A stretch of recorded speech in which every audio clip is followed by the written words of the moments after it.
Only man want to hear excuses about paying back the debt that you owe.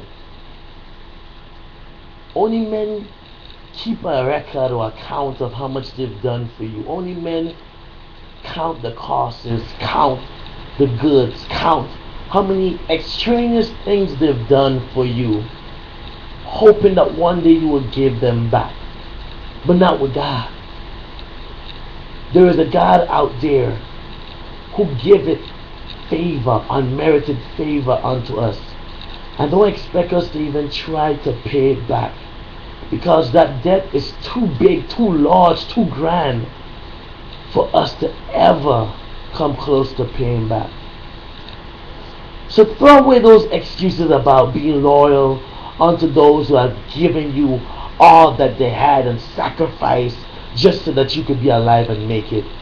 Throw away those excuses that you have to work 7 years in order for you to somehow get enough just to spread your wings and just to move to that place that God has called you to be positioned.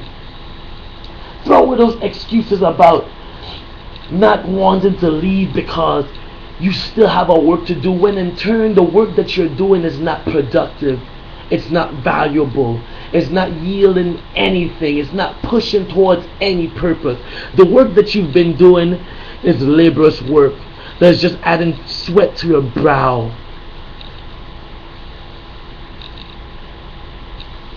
God has called you to spread your wings and to leave that which you are in right now to go into the new. But you've been too afraid because you've counted even to yourself how much that individual have done for you. And now you feel like you owe something. You feel like you have to stay there because you're afraid of hurting that individual's feeling. You're afraid to feel like you have moved too soon, when you know deep in the depths of your being, in the fibers of your soul, you know that it's time.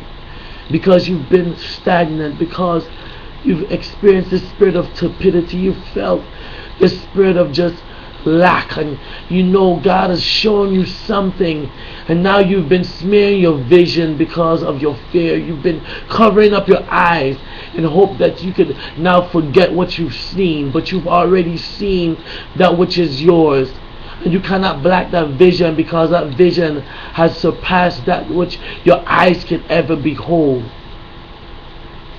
Your vision is where your wealth is. Your eyes is just where the money is.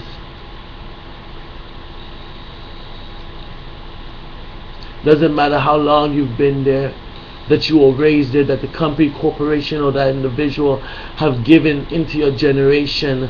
And probably that way you are right now, you would not have gotten there if it were not for that individual. But if that individual truly loves you, has a heart and an empathy for you, that individual should have that understanding to know when it's time for you to broaden your horizon. When it's time for you to go, it's time for you to go. And if that person had in their hearts, if they had in their heart that you would someday pay them back, then they did not have that pure passion that they needed for you. I mean, that what they were doing they were doing just for a benefit. They were putting in an investment, expecting something, expecting a full of a return, expecting something to multiply and or increase in the years to come. But a true friend brings forth friendship that is surety, brings forth something that is concrete and valuable, that is genuine, authentic, and that withstands the testing of times and seasons. That even when they don't have it, they're not pressuring you into giving them it.